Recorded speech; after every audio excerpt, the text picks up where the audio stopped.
Un drame silencieux s'est joué dans l'intimité d'un cercle d'amis. Une femme de 78 ans est décédée dans la nuit du 28 au 29 juillet dans le Maine-et-Loire après avoir été intoxiquée au botulisme, une maladie rare mais extrêmement dangereuse. Elle faisait partie d'un groupe de 6 personnes hospitalisées mi-juillet après avoir partagé un simple gâteau fait maison à base de carottes en conserve dans le secteur de Cholet.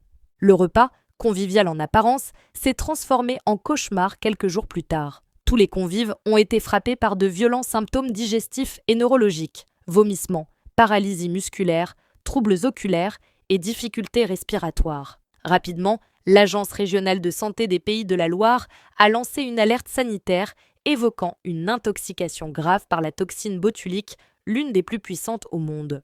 Malgré une prise en charge rapide à l'hôpital, la septuagénaire n'a pas survécu. Une autre victime reste dans un état jugé préoccupant.